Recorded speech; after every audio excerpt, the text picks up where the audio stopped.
Past lives and past life regression is the topic for today's podcast.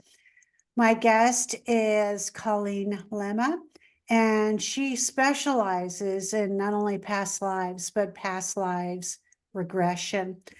So I'm going to just turn it over to you, Colleen. How on earth did you start with down the path, first of all, past lives, and then past life regressions? It's like, what is that all about for someone who may not know anything about past lives?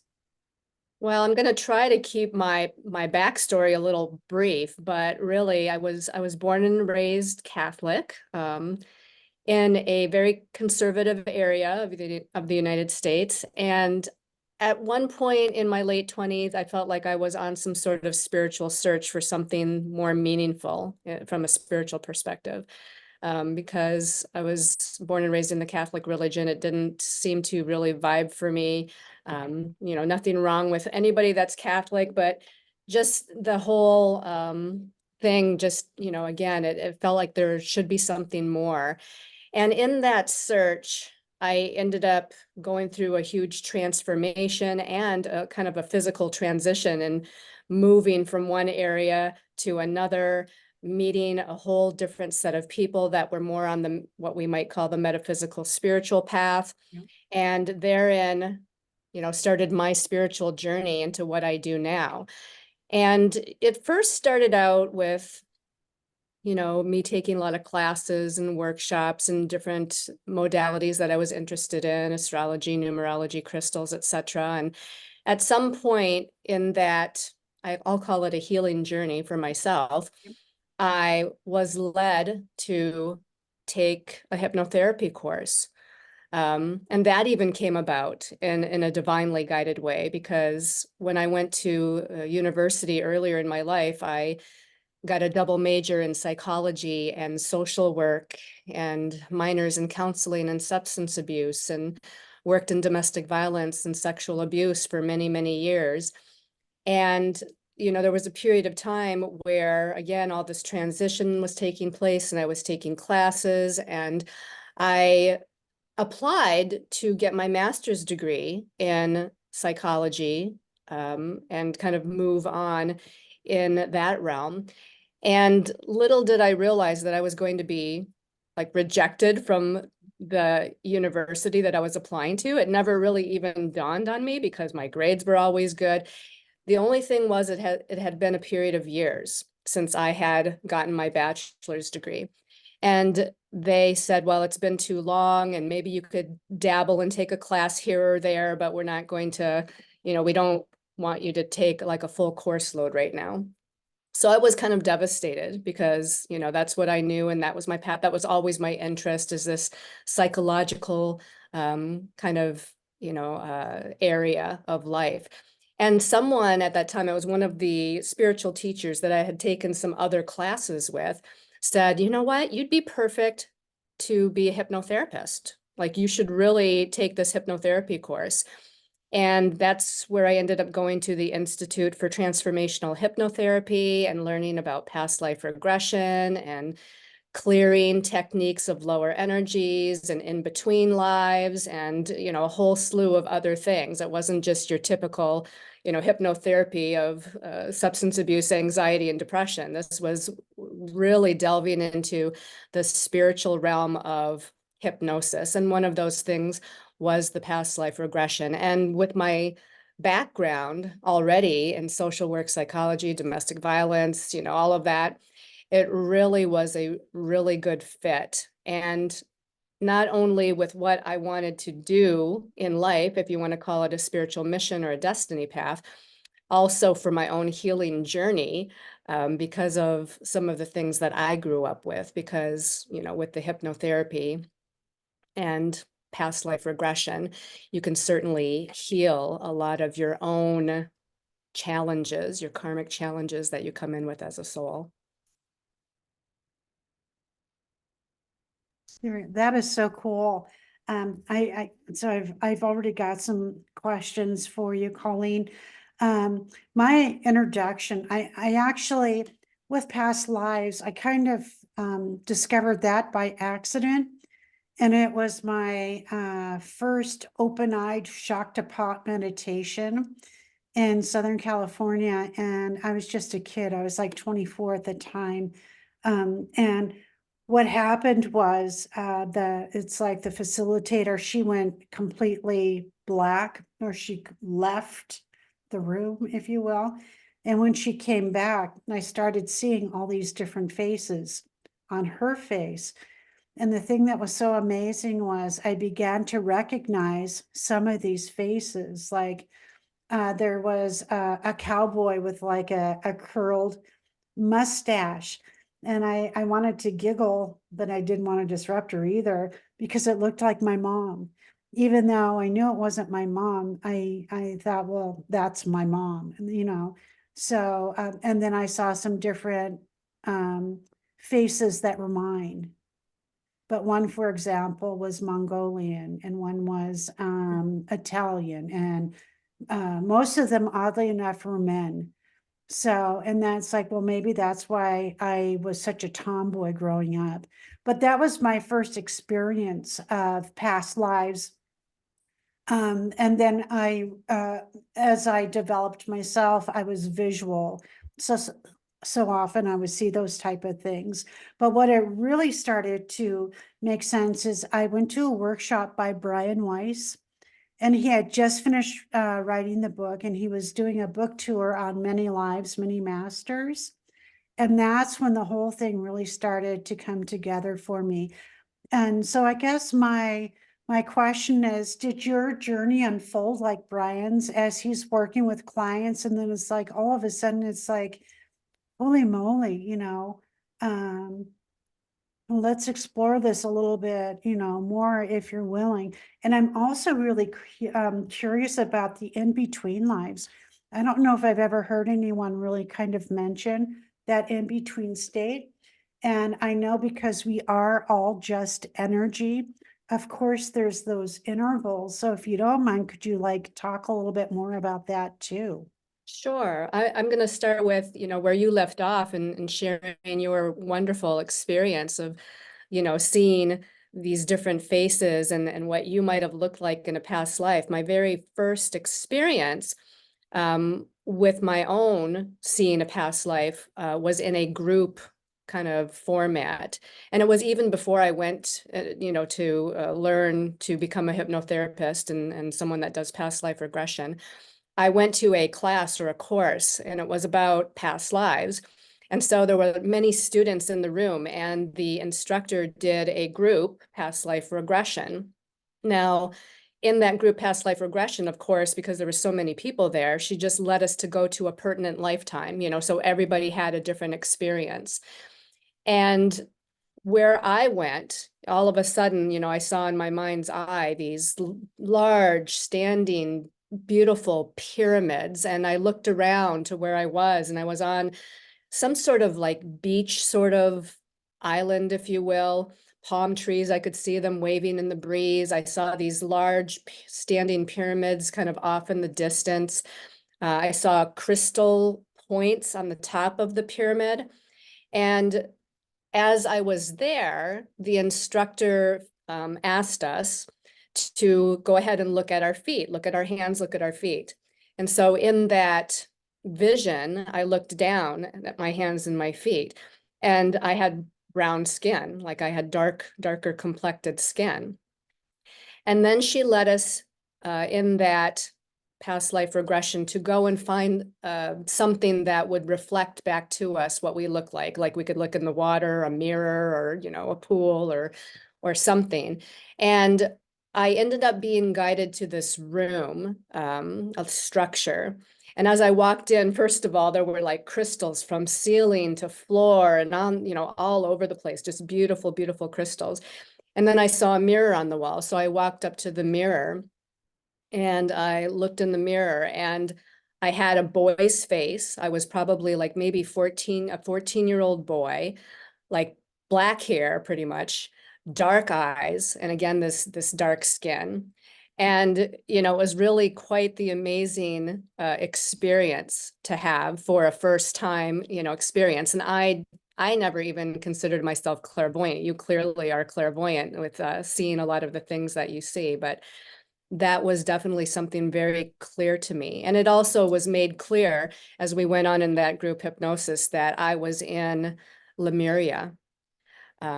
So, again, a wonderful kind of experience of being in this, in this lost continent of Lemuria lifetime where I was this young boy. And obviously crystals, stood out. And I do love and work with crystals in my healing work as well. So they, showed that to me in that vision. That's so interesting. So how does that translate today? Like when a client comes to see you, Colleen, how I know how I assess my clients when they first come to see me. What would it look like if I was coming to see you for the first time? It's like, how do you use your all the different modalities in your training? Most certainly.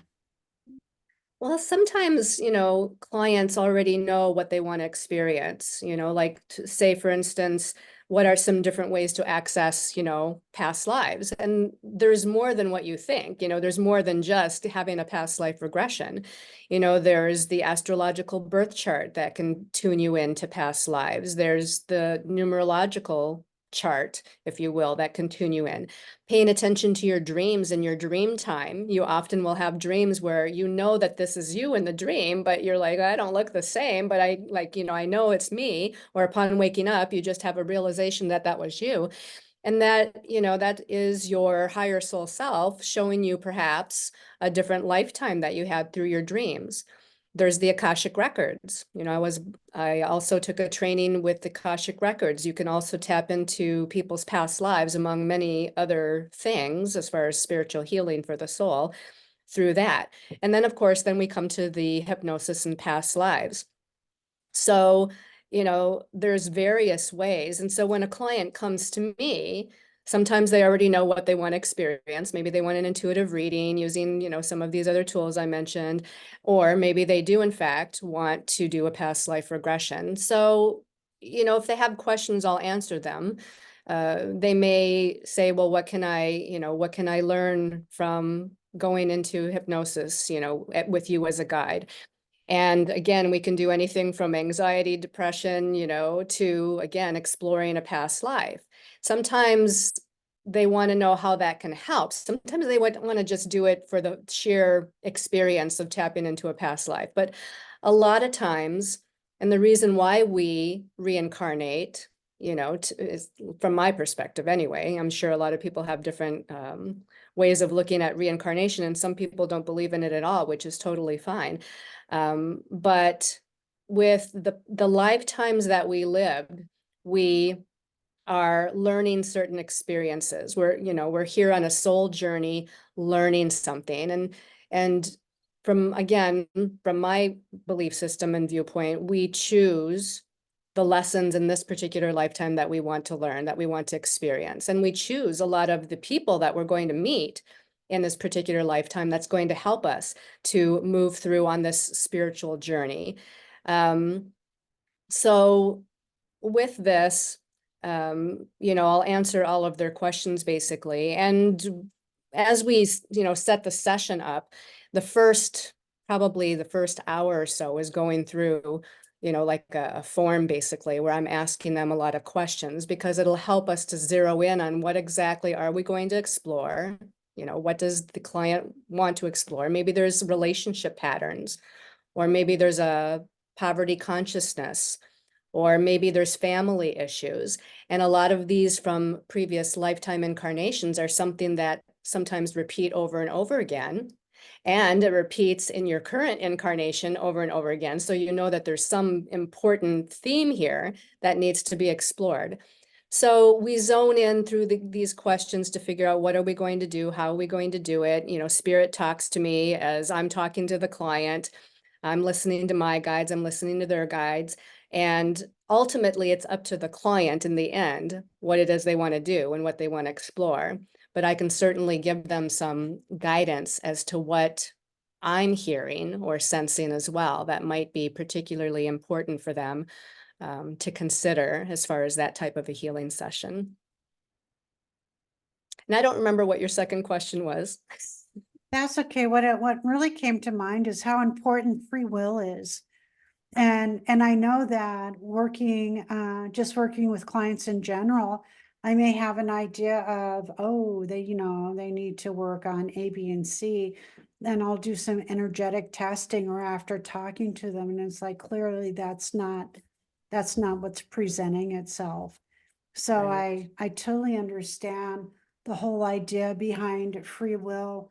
Um, how I'm curious to know how, once someone gets an idea that, let's say they have habits or patterns that have been less than fruitful for them, that they may want to change, or they need, like they date the same person. It may be like a different body, but it's like the personalities are all the same. How do they come back, and do you continue to work with them to help them break out of those many lifetimes maybe of the patterns so that they don't have to repeat this particular thing? That's a good question. And, sometimes we can do a lot of clearing and healing in one session, and then other times it's going to take multiple sessions. For instance, one of my first clients that came in did have an anxiety issue, and she was on many anxiety meds, right? And we did some hypnosis. She tapped into a past life. She found out where the source of the anxiety came from. We cleared it, released it, transmuted it through that hypnosis session. And she actually became one of my best friends over the years after that. But she never needed those anti-anxiety medications again. Like, just one session just kind of cleared it out, but she was ready for it. And that's part of it too. It's like, how ready is the person to heal this? And what are the layers? Like, my client who became my friend, it was one particular lifetime where there was a source of it. Whereas when you get to things like family dynamics or relationship issues, or maybe even addiction issues or other things, there might be multiple lifetimes and multiple layers that have to be gone through and healed to be able to finally balance that out in this lifetime. So everybody, it's an individual kind of process, and there's no set answer to that as far as how long will it take. And I also want to make mention too, just for some of those that may be listening, is the process of hypnosis or past life regression. You're not unconscious. You're not in the state like, oh, I can't move, and oh, I don't remember what's going on. Like, I'm coming out of the hypnosis and I have no clue what happened. That's usually and typically not how it goes. This is just a process, a healing process, where we put your conscious mind on the back burner. We let your conscious mind take the back seat of the car, and we ask the subconscious mind to come forward into the driver's seat of the car, so to speak. And you are still aware of what's going on around you. If you really wanted to zone in on it, you could hear the clock ticking on the wall. You hear my voice, you know what's going on. And at any point during that hypnosis or past life regression process, you felt like you didn't want to do it anymore for whatever reason, you could just open your eyes, sit up, and say, you know what, I don't want to do this anymore. And which is totally fine, right? We're going to respect where the soul is and what the soul wants to experience. But I just want people to know that it's not typical that, you have no control over your body, mind, or energy field at this point. Now, some people will, with that being said, fall asleep during a hypnosis process because you're so relaxed. And, in that case, again, no harm, right? Your higher soul self is always with you and is always protecting you, as is your angels and guides. So there's not going to be any harm to you whatsoever. That's been my experience when I work on a client. If they start snoring, for me, I know I'm on the right track, because they're on some level, they're really healing. What's the most memorable client that you worked with that either triggered or you may not have experienced this, but that either triggered like one of your own past lives or kind of given you the idea of we must have journeyed together. In other words, there was like no accident that this person came to see you, almost like they had been sent to help you as opposed to you helping them. The reason why I'm asking is I've had a few of those clients come in and it's like, oh, thank you, because I needed them, I think, more than they needed me at the time. For whatever reason, it was kind of like a divine appointment. Have you Right. had any of those experiences? You know, I have those kind of feelings all the time, but not just with the hypnosis or past life regression I do. When I do readings for people, intuitive readings, I have that all the time where what I'm going through in my life, those are the type of clients that I'm drawing to me. Those are the type of questions, you know, that they're asking or the type of healing that they're looking for. And, you know, there's been many experiences of that, but to slightly adjust what you're asking, because not one pertinent thing in exactly the way you're asking it comes to mind. I would like to share my first one-on-one hypnosis experience that I had. And that is where I was led to go into a hypnotic state, obviously is what we call it. And let me give you a little bit of background in my present lifetime first. As in this lifetime, I have or had an alcoholic abusive father. He's passed now to the other side. But this was more than 20 years ago that I had my first one-on-one hypnosis session for myself. And the person that led and guided me, you know, led me to a time and a place that was pertinent to my now life. I don't know that it was any more specific to that. It was just like, go to a time and place that's significant for you in your healing journey. And then she started asking me questions, you know, what are you wearing? How old are you? Are you male or female? And I was a 4 or 5 year old female girl. And what surprised me was that I could describe the clothing I was wearing, a little dress, white stockings, those little black strap shoes or whatever. I don't even know what time era that was from, maybe the 20s or 30s or 40s or something. And she said, then, is anybody around you? And I, you know, looked around in my state of beingness, and I said that my father was there. And she said, and where's your mom? And I said, you know, I kind of whimpered this little 4 year old or 5 year old childlike voice. I said, she's not here. She's not here anymore. And the person guiding the hypnosis asked me what happened next. And I paused for a few seconds. I started to cry.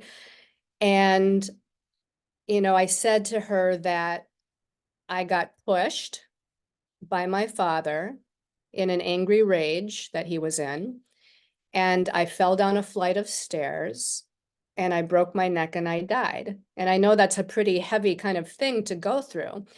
And at the time I was going through all of this, in the beginning, like in my head, I'm questioning everything, right? Because this is my very first experience. I'm like, oh, I could be making up what I'm wearing. I could be making up how old I am and that I'm a little girl. I could be making all this up.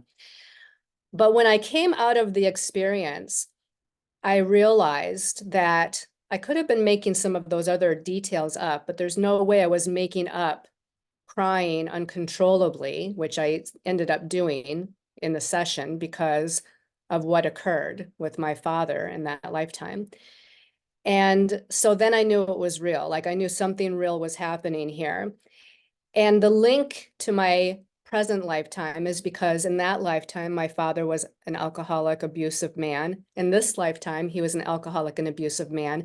And we did confirm during that past life regression that it was the same soul, that we were in the same roles in this lifetime that we were in that lifetime. And that's because I ended up dying at such an early and young age, and we didn't have time to clear out any karma from previous times. And so that to me sticks out as one of the most, you know, prominent situations of a past life regression. And like I said, I've had many, many others with many, many clients, but that definitely stands out as one. That's amazing. So how do you console your client when they have the same kind of experience that you just described? It's like, how do you bring them back into a state of peace? Hmm. Well, a lot of times if the client is fearful before they even go into it, because they might, already know that we're dealing with this kind of an issue, and the issue at hand might be a little bit sensitive, okay? Right. Mhm. So in that case, I start out right from the beginning of the hypnosis by speaking to their subconscious once they get into that relaxed hypnotic state. And I let them know that this is going to be something that you're viewing like you're at the movie theater. This is going to be not something that you're feeling emotionally or physically, but that you're just viewing from a different kind of perspective. So it is just like watching a movie, even though that's you down there, and this is what's happening in this particular lifetime. We're removing the trauma of it while you're viewing it. And then we can talk again with subconscious, and actually I talk with physical body, and I also talk with higher soul self, and we talk to all these different aspects of the person, the client, Mhm. in order to bring about the best kind of healing for them. Now, if it did happen that we didn't do that because we didn't think that there was going to be anything like hugely challenging coming up, but then it did, then I would just gently ask them to connect with their higher self and to allow their higher self to like rise above the surface of what's going on, and let the higher self kind of remove them from the trauma and the challenge of what's being experienced. I would call in their angels and guides, maybe Archangel Raphael, for comfort and healing. So there's definitely techniques that are utilized or can be utilized to make sure that the client, finds a sense of peace and like disconnect from the trauma of the scene, even though we're still going to deal with and remove or transmute or heal the trauma with some sort of technique. Oh, that's beautiful. And it really sounds like it creates a nice, safe environment for the person. Absolutely. In fact, we call in all the angels and guides before we, even start, as we're just relaxing the body and relaxing the mind, starting to get into that state. I already call in all of those yeah, angels or ascended masters or your ancestors of the light or whatever it is that, that Right. whatever your belief system is. So I'm curious. I've been watching on Gaia and some of the other places that I like to learn. Um, there's a lot right now. This is going to be totally off the wall. Right now, there's a lot of talk about celestial beings that have been on the earth like forever and are now becoming more well known. Have you ever encountered someone or like a light being, or for lack of a more common term, like an alien that may be with someone, or a person may be a hybrid or something along those lines? And if you have, it's like, did the person kind of have an idea that they were unique in some way, or how do you navigate something like that with one of your clients? Well, again, we want to stay within the client's comfort zone, but Right, sometimes, yeah, sometimes things come in that will surprise them, and they might witness it while they're in the state, and they're like, oh, this beautiful being is, walking up to me, and they're wearing this and they're glowing, and whatever it might be. Sometimes I'll get a sense, with the intuitive gifts that I have, right, where I sense that there's a being that's there. And I may or may not mention that to the person because I don't know how they might take that. So I have to kind of just, right. tread carefully with that as well. But yeah, that kind of stuff just happens all the time for sure. And sometimes, their loved ones from the other side might pop in, for a kind of comfort or whatnot. There was one other thing that pops into my mind as a client that it was a man. He always came to me to connect with, what do I want to say? Like that those higher realms, those higher, and he was definitely of the otherworldly sort. Let's just put it that way. Right, right. So he always wanted to connect it with higher self, and he then would do a lot of channeling in the state of hypnosis from his higher self. And I would kind of, take down notes. He would give me questions ahead of time that he wanted to ask his higher self. Oh, that's cool. And I would then ask those questions. And, at the time, it was old school. So we were recording on cassette tapes back then and, giving that to the client. Of course, you can't, do that anymore, really. But all sorts of interesting things happen and can happen, in a good way Right, with hypnosis, past life regression, in between lives you had mentioned earlier, where, when the soul passes from this human existence, it leaves this physical body, before it incarnates again, is that in between time, right? It doesn't just leave the body and incarnate right away, or sometimes it might, but again, that's a soul choice. right. But in those in between lives, state of being, a lot of times they're meeting with their spiritual team, they're meeting with guides that are asking them, well, what did you learn in this lifetime? Where do you think you might have been able to do better? There's no judgment in that in-between state. There's only unconditional love and compassion, but it's a learning process, just like we are here in this physical body. And part of why we incarnate or reincarnate is, again, clearing karma, learning from experience, learning certain things, growing, evolving, it's this journey kind of back to wholeness, Right. or rediscovering our divinity, our knowingness that we are just unconditional love, that we're part of the source, we're part of the divine. So, again, that in-between state, it's just as much learning there as it is here on this physical plane. That's so cool. Well, Colleen, how does someone get a hold of you if they want to work? You also work online, correct? Most of what I do, I'd have to say 99% of what I do is on Zoom, telephone, Cool. the work that I do. I have a home office rather than an out of the home office at this time. It doesn't mean that that won't change, but it's just because I've moved so much in the last 6 years. I've been in Yes. 3 different states. So how they can get a hold of me or look at what services I have to offer and whatnot is simply going to my website, which is sacredsoulempowerment.com. That's all one word, sacredsoulempowerment.com. And I also have Facebook and Instagram under the same name, Sacred Soul Empowerment, as well as my name, Colleen Lemma.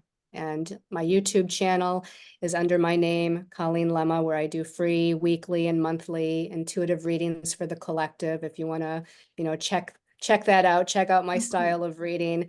So those would be the main ways that you can find me. Excellent. Well, I want to thank you. You are so amazing. And I really enjoyed speaking with you. So if anyone is watching that is interested, please contact Colleen for a reading or for guidance as to what you should do next. This is Soulful Conversations, and I'm Liz Naughton. Thank you so much, Colleen, and until we meet again, namaste. Thank you, Liz. You're welcome.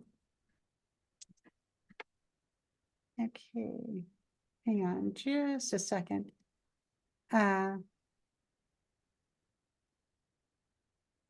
Okay, I got this. My screen is locked up, so let me see if I can make us a little bit smaller. Just so I can, there we go. Okay. So I guess I'm not able to stop the recording, so I'll just cut it and trim it back a little bit. Thank you so much. This was awesome. Thank you, Liz. I really appreciate this opportunity. Thank you so much. You are so welcome. And if you ever want, something else like this, like on numerology, I think you also mentioned people were interested in, I'd be happy to do another one at some point. Numerology would be great. And also astrology, if you have something like maybe right after the spring equinox is coming up next month. So I know in one of the modalities I do is I like to go around and work with the Chinese elements. So Okay. we're in earth energy, for example, around the equinoxes and the solstice. So there's a lot of nurturing that goes on. And if we've not been nurturing, it's such a great time to remember and kind of get back into that. It's like, oh yeah, I'm supposed to be good to myself. Right. It's like, how did Okay. I forget that type of thing? So maybe there'll be something cool astrologically that goes around that time. Or if you just see, come across something dynamic, just reach out to me. And it's like, Yeah. hey, Liz, this would be great You to, know, numerology and astrology are kind of like, to me, sister sciences or arts. They could even be interwoven in one kind of talk or topic. And I think we're going to be going into eclipse season here. I think it's April and May, end of April, beginning of May, I think. So those eclipses are going to be a big deal, astrologically speaking. so maybe something around the eclipses would be excellent. I, Yeah. with numerology, I'm a 7. So, Oh, are you a 7? That makes so yeah. much sense. So Sevens are kind of seeker of this inner knowledge. They're the wisdom keepers. that makes sense. And I really feel the older I get, it's like I'm a little bit wiser, which is kind of cool. And I'm a Sagittarian. So that too Oh, is, yeah, the that's flow. great because Sagittarians, they're fire and mutable, which is a little chaotic, but there must be something in your chart there that really kind of grounds you a little bit, which that's a great combination to have because Sagittarius are the truth seekers and the number 7 is the wisdom keeper. So So maybe that's it's March. I'm trying to look up when the eclipses are before you log off here, just to let you know. Maybe I have it wrong. Maybe it's March 25th. so it's right after the Yeah. equinox. And April 8th. March 25th is a lunar eclipse and April 8th is a solar eclipse. So yes, right after the equinox, which is on the 19th of March. Yep. And it's April what for the solar? April 8th for the 8. solar. And that will be, the lunar eclipse will be in Libra, the solar eclipse will be in Aries. Ooh, So yeah, it's quicker than I thought. wow. Uh, well, I certainly hope you get some business. Oh, thank you, Through Liz. I this. appreciate Yeah. it. Oh, my pleasure. Yeah, this has been really fun for me too, to do these interviews. Kind of takes the focus off of me and I'm always learning something anyway. But a part of what I really want to do is just get the word out that, that there are a ton of healers and we do everything. So please, and that's what I did. And then totally as a Sag, it's like I've explored almost every healer out there. Um, except for the Hare Krishnas, because I don't look at an orange. Um, other than that, Well, um, you're doing exactly what you're supposed to be doing, sharing your wisdom and knowledge and information with other people. yeah, it feels definitely like it's a good fit. And I'm so sorry that you had to wait. I just, I, Oh, no, no, no, no, no. That's totally fine. I'm glad you popped on before I logged off.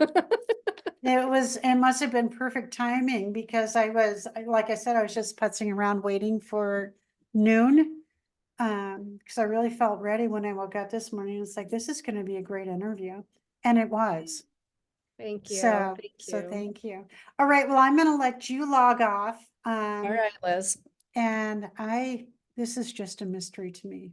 So what's Okay, well, I'll happened? log off. I'll log off. I think as soon as you leave too or something, then it'll uh stop the recording. But anyway, thank you so much. You're And welcome. we'll talk And to you again when we see each other. yes, we'll be in touch. Okay, bye, hun. Okay. Bye-bye.